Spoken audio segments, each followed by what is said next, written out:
If there's one thing I want you guys to remember from this video, it's that the Phantom V Fold is an impressive first effort by Tecno.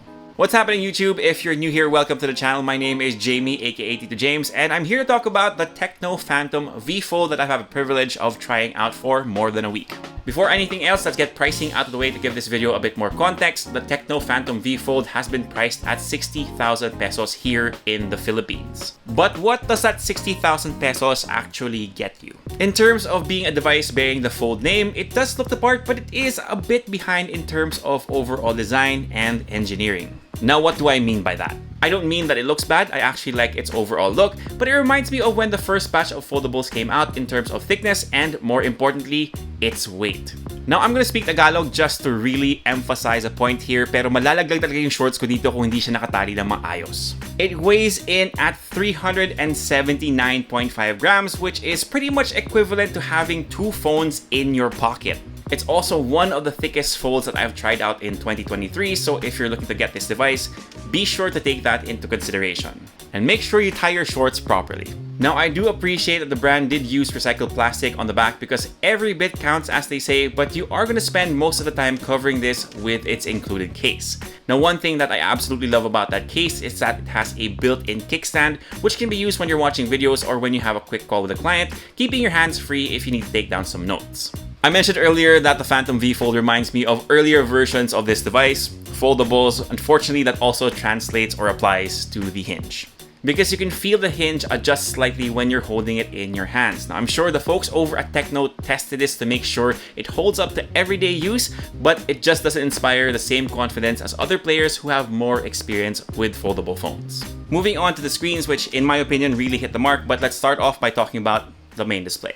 The main display measures in at 7.85 inches and uses an LTPO AMOLED panel at 120Hz refresh rate. Look, I don't think we'll be seeing a truly creaseless display anytime soon when it comes to foldables, but Tecno has done a good job for their first outing. Videos look really good on the Phantom, and of course, having all that screen real estate helps out when you need to get some serious work done. There are, however, some software tweaks that I think need to be done, especially with the UI. The most basic one being with navigation, as it does force your standard 3-button layout for the entire screen, requiring you to do some hand gymnastics. Now, when it comes to the cover screen, it isn't as narrow as when you first got foldable phones, which is great.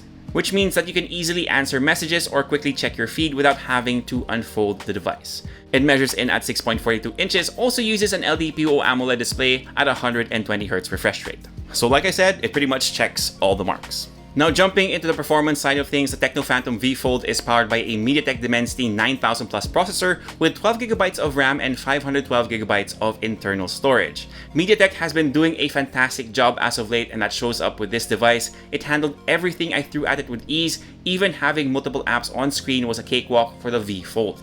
Now, provided that I was mostly doing productivity-focused tasks, which doesn't really require a ton of muscle to begin with, but again, it handled everything with ease. Now, in terms of battery life, the Tecno Phantom V Fold is equipped with a 5000 mAh battery, which was able to give me 5 hours and 30 minutes of screen on time, which is easily a comfortable day and a half with how I use phones.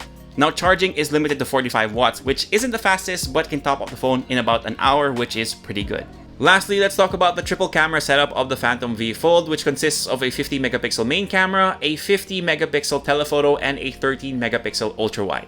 It also has a 16-megapixel shooter on the cover screen and a 32-megapixel camera on the main display, which is definitely a far cry from the 4 megapixels on the main display of the Galaxy Z Fold. Specs aside, how were the photos? I was honestly surprised with the output of the Phantom V Fold because the photos were pretty good. Now, I wouldn't consider them flagship grade snaps, but they did have a decent amount of detail and dynamic range. Skin tones look great if you're planning on taking portraits of your loved ones, and it also has a good amount of variety with the cameras to get the shots that you need. The main reason I wouldn't call it flagship grade cameras have to do with its low light performance. That's a little closer to what we get with mid-range phones, which in a grander scheme isn't that bad.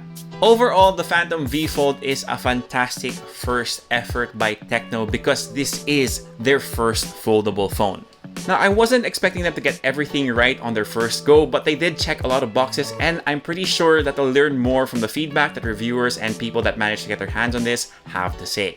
The biggest hurdle for Tecno with the Phantom V Fold, of course, has to do with its pricing, because they have to convince their customers or new customers to take a chance on this device, because we're used to seeing them offer us bang for your buck devices that usually cost 10 to 15,000 pesos. At 60,000 pesos, this is one of the most affordable foldable in the market right now, but I'm just not sure that the usual Tecno faithful would be willing to shell out that amount of dough for their first attempt at a foldable phone.